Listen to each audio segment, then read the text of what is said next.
Olá, bem-vindos então, à nossa aula de ciências. Eu sou a professora Érica Guimarães e vamos ver o que teremos na aula de hoje? Então, na aula 9 é revisão e avaliação. E vamos à nossa aula.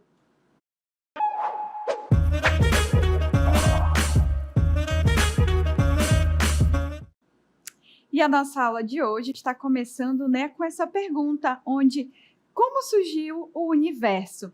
Então, existem muitas teorias que explicam o surgimento do universo. No meio científico, em geral, a mais famosa e aceita delas é a teoria chamada do Big Bang.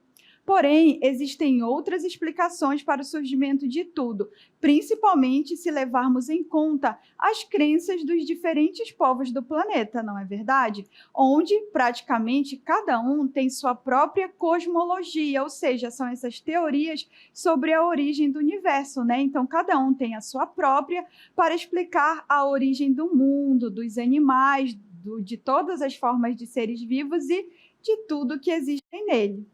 Agora a gente vai conhecer um pouco mais sobre a teoria do Big Bang, que é a teoria, com base científica. No vídeo vai aparecer, então, o que representa essa teoria do Big Bang, onde a partir de um ponto inicial, chamado átomo primordial, ou também conhecido como singularidade, tudo começou a se expandir e, consequentemente, a existir. Então, essa teoria do Big Bang, segundo ela, o universo ele começou a se expandir a partir de um ponto extremamente quente e denso. E esse ponto também é chamado, então, de, como ela pode ser conhecida, teoria do átomo primordial, bem como esse ponto pode ser chamado também de singularidade, que abrigava, então, tudo da onde iria partir tudo que existe. E esse ponto ele começou a se expandir há cerca de 13,8 bilhões de anos. Temos algumas evidências que suportam essa teoria, que são chamadas a radiação cósmica de fundo, bem como o afastamento das galáxias, que é percebido, então, ao fazer a observação do universo, bem como com relação a outra das evidências é a abundância dos elementos químicos hélio e hidrogênio. Vamos conhecer um pouco mais sobre essa teoria. A teoria do Big Bang, ela está representada aqui na imagem ao meu lado.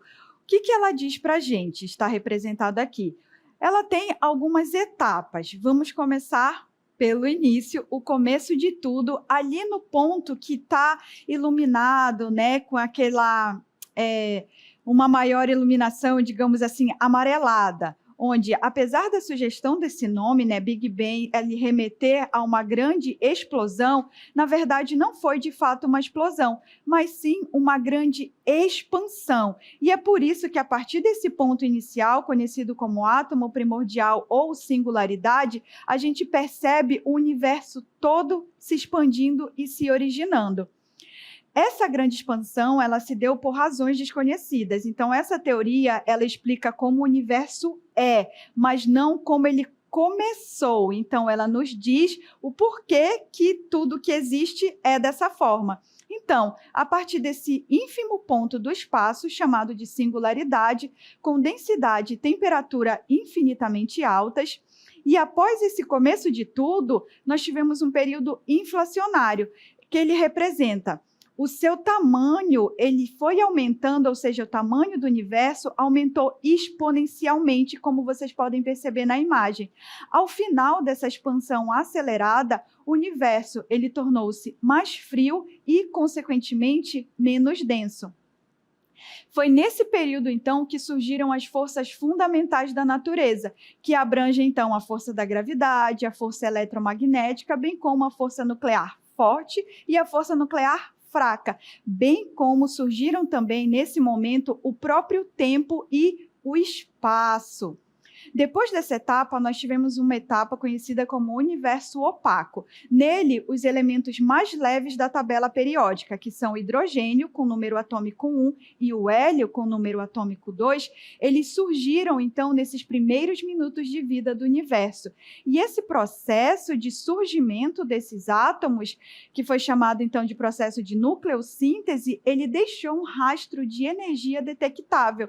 E essa energia ela é proveniente de todas as direções do universo, e ela é chamada de radiação cósmica de fundo, e é uma das evidências da ocorrência do Big Bang.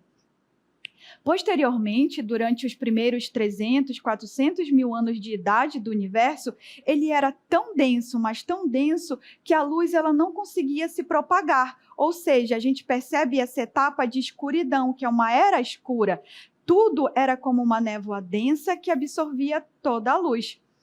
Após essa etapa, nós temos então um universo transparente, pois com a expansão do universo e consequente a diminuição da temperatura, já que a matéria começava a se espalhar por ele, os elétrons livres, eles puderam então se unir aos núcleos atômicos daqueles átomos de hélio e hidrogênio que haviam surgido, formando então os primeiros átomos neutros, na fase conhecida como recombinação. Após isso, a luz passou a se propagar com mais facilidade pelo espaço e o universo tornou-se cada vez mais transparente. A próxima etapa é chamada de colapso gravitacional, onde as forças gravitacionais começaram a aglutinar, ou seja, condensar, unir grandes porções de gás. Com o acúmulo de átomos em pequenos volumes e sob altas temperaturas e pressões, iniciou-se o processo de fusão nuclear dos átomos de hidrogênio, dando origem, então, às primeiras estrelas. Posteriormente ao surgimento das primeiras estrelas, tivemos, então, a formação das galáxias, onde o que aconteceu? Passados 500 milhões de anos desde o início do universo, a força gravitacional uniu lentamente aglomerados de estrelas, e é o que nós chamamos de galáxias. Então, essas são as etapas do Big Bang e que explicam, né, o universo como ele é hoje. Mas existem explicações além da teoria do Big Bang e não são poucas. Algumas dessas teorias são as provenientes dos povos tradicionais e suas explicações para o surgimento do universo, pois muito antes da ciência moderna, os povos da floresta, eles tinham as suas formas de explicar a origem de tudo. E essas crenças, né, elas são passadas de geração em geração por esses povos indígenas por meio do que a gente conhece como lendas, mitos e as narrativas orais. Esses povos indígenas eles têm inúmeras diferenciações entre si, entre as quais nós podemos citar as línguas, por exemplo, faladas por eles, que são diferentes, a organização social também evidenciada por cada um desses povos, e as habitações, ou seja, as formas com que, né, eles vivem em cada um desses povos. Porém, algo que os une é sua cosmologia compartilhada.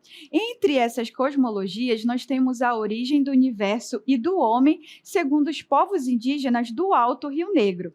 De acordo com ela, no início dos tempos, antepassados míticos criaram um mundo antes inexistente. Das entranhas de uma cobra grande ancestral que fazia o percurso do rio, saíram, em pontos precisos do percurso, os primeiros antepassados de cada um dos vários povos da região, determinando assim seus territórios, suas atribuições específicas e um padrão hierarquizado de relacionamento entre eles. Além disso, nós temos também a cosmologia, ou seja, a origem do universo e do homem, segundo o povo indígena Dessana. Esse povo, eles vivem no noroeste da região amazônica e eles preservaram seus costumes e crenças. Então, aqui nós temos a representação da crença de acordo com o mito da Iebá-Belô. Vamos entender um pouco mais sobre ele. De acordo com os Dessana, antes de tudo, só existia uma grande escuridão e as trevas dominavam todo o universo. Tudo começou a mudar, porém, quando uma mulher chamada Iebá-Belô criou a si mesma. Para isso, ela utilizou 6 objetos invisíveis, que eram, em sua maioria, plantas e ferramentas de cozinha, como panelas e cestos. A partir desses componentes, essa mulher, Iebá-Belô, passou a vagar na escuridão, até construir uma morada de quartzo, o primeiro local a ter luz em todo o universo. Em sua nova construção, Iebabelô passou dias mascando ipadu, uma espécie de folha de coca, até que do seu pensamento se originou uma grande esfera. Essa misteriosa esfera, que mais tarde seria a Terra, rapidamente foi lançada à escuridão, mas, para que não se perdesse em meio às trevas, foram criados 5 trovões e esses foram armazenados na esfera, para que a iluminasse. Os trovões eram imortais e, ordenados por Iebabelô, deveriam criar a luz, os elementos da Terra, bem como a humanidade que nela habita. Então, o que nós percebemos, é que nós temos algumas teorias de origem para o universo. E, além disso, a gente nota que o nosso mundo, ele existe e ele é fantástico. Aqui nós temos uma representação do universo, na verdade, do céu noturno. Ao observarmos o céu em uma noite estrelada, como aqui está representada aqui ao nosso lado, a gente tem essa impressão do céu como uma grande esfera repleta de estrelas. E esse fato inspirou a denominação de céu como sendo uma esfera celeste. Vamos entender um pouco mais sobre esse termo. A esfera celeste, ela compreende uma abóbada celeste, ou também conhecida como propriamente esfera celeste. Ela é uma esfera imaginária sem raio definido e ela está em volta da Terra, que representa a projeção das estrelas como são vistas do nosso planeta. Essa esfera, ela é um conceito astronômico que descreve uma esfera imaginária de raio indefinido, com a Terra localizada no centro. Nessa esfera são projetados todos os objetos celestes visíveis, como estrelas, planetas e outros corpos celestes. É uma ferramenta útil para descrever a posição dos objetos no céu, independentemente da sua distância da Terra. Então, a esfera celeste é essa esfera imaginária, o qual nós utilizamos para nos referenciar com relação à posição das estrelas. Ela exibe alguns pontos usados para essa referência, como podemos ver. Polo Norte Celeste, representado, então, aqui ao meu lado, e o Polo Sul Celeste. Os polos celestes, eles representam, então, as extremidades da nossa esfera celeste, correspondendo também, aí a esses pontos que são evidenciados. O equador celeste, que também está aqui descrito, ele corresponde ao nosso equador celeste geográfico, que é uma linha que divide o hemisfério norte do hemisfério sul. Certo? Então, são alguns dos pontos utilizados como referência na nossa esfera celeste. Além desses pontos, nós temos uma linha chamada de eclíptica. A eclíptica, ela é a trajetória aparente que o Sol percorre no céu ao longo de um ano vista da Terra. E essa posição do Sol, vista ao longo do ano, ela muda, como vocês podem perceber aqui na imagem. Nessa imagem, a gente percebe que ao longo do ano nós temos também a diferenciação das estações do ano. E isso ocorre em razão dos movimentos que a Terra realiza. Por exemplo, o movimento de translação ao redor da nossa estrela, o Sol. Então, embora pareça que é o Sol que está se movimentando ao longo do ano, nós devemos lembrar que, na verdade, é a Terra que está realizando esse movimento de translação ao redor da estrela, o Sol. Então, a eclíptica, e essa posição que nós percebemos ao Sol ao longo do ano, é um fenômeno que acontece devido à inclinação e movimento de translação do nosso planeta, fazendo com que tenhamos a impressão de que o Sol muda de posição ao longo do ano. Essas mudanças aparentes são mais perceptíveis nas regiões afastadas da nossa zona central, que é a zona equatorial do planeta, ou seja, aquela linha que divide o planeta em 2 hemisférios, isto é, nos trópicos e nas zonas temperadas. Além disso, a eclíptica nos auxilia a entendermos 2 fenômenos, que é o solstício e equinócio, que estão representados na nossa imagem à esquerda. Esses dois fenômenos astronômicos, eles marcam o início das estações do ano e estão relacionados à posição do Sol e à inclinação da Terra, chamados de solstício e equinócio, e são relacionados à incidência dos raios solares e à inclinação da Terra, que ela é um pouco inclinada, né? Ou seja, o eixo dela é inclinado em relação à sua órbita. Em virtude do eixo de rotação da Terra e sua posição em relação ao Sol, a incidência de luz sobre os hemisférios é consequentemente diferente. Assim, quando a incidência solar é maior em um dos hemisférios, ocorre o que se chama solstício de verão.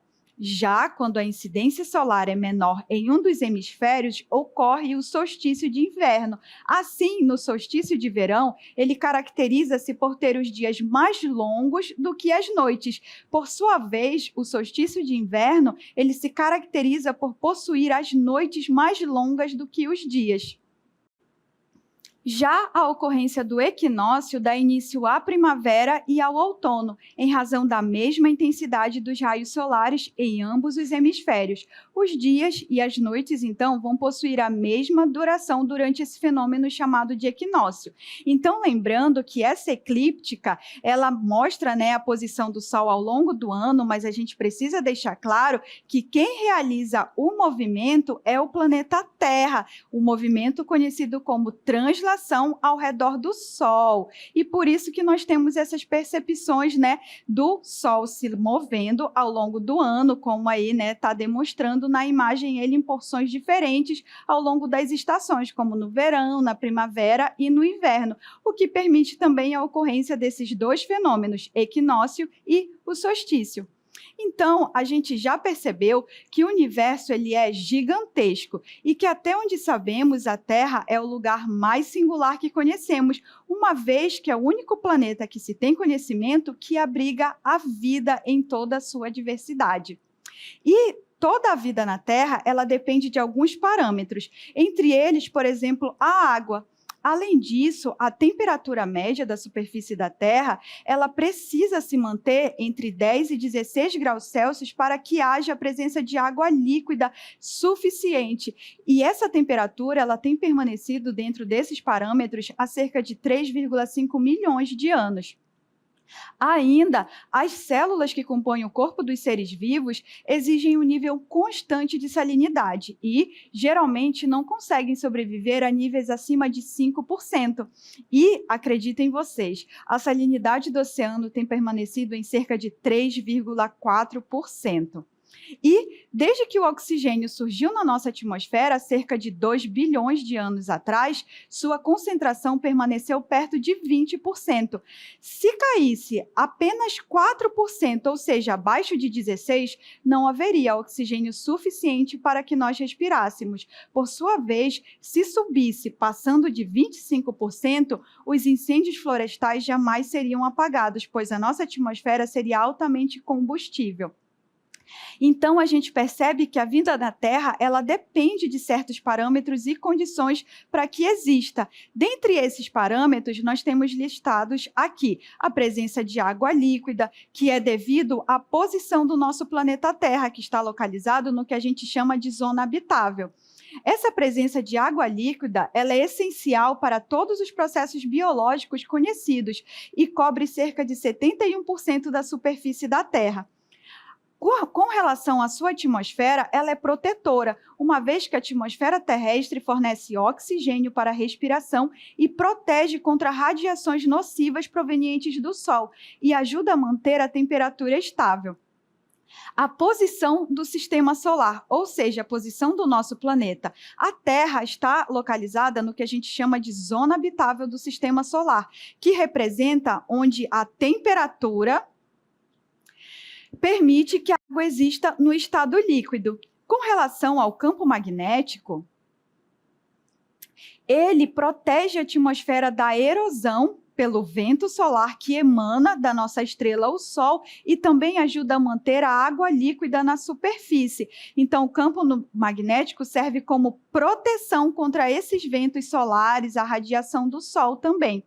Já a crosta terrestre, ela serve como variedade de hábitats e nichos ecológicos que permite que diferentes formas de vida se desenvolvam e prosperem em diferentes condições. Então, essas são algumas das condições necessárias para que haja vida na Terra.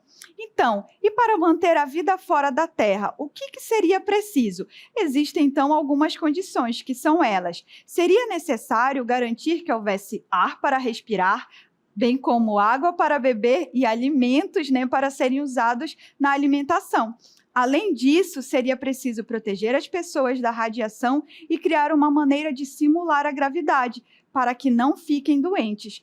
Também seria preciso ter energia suficiente, um sistema de comunicação para falar com a Terra e meios de transporte para se deslocar. Tudo isso mostra como é incrível a engenharia e a ciência envolvidas para possibilitar que haja vida em outros planetas além do nosso. Então, a gente acabou de ver algumas dessas condições que são necessárias, né, para a existência de vida na Terra, em toda a sua diversidade, como das condições para manter-a fora da Terra.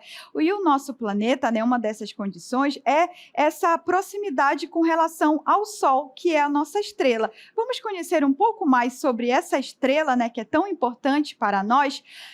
Estrela, a definição dela representa uma esfera de gás quente composta principalmente de hidrogênio e hélio, que gera energia através de um processo chamado de fusão nuclear que ocorre em seu núcleo. E esse processo de fusão nuclear, ele acaba emitindo luz e calor ao ocorrer. As estrelas, após nascerem, vamos conhecer um pouquinho mais sobre o ciclo estelar, uma vez que as estrelas nascem. Então, aqui está descrito algumas dessas etapas de nascimento da estrela nessa ilustração. As estrelas, elas nascem em grandes nuvens de gás e poeira que são chamadas de nebulosas. Nessas nebulosas, a gravidade, ela vai agrupar a matéria até que se torne quente o suficiente para o processo de fusão nuclear se iniciar.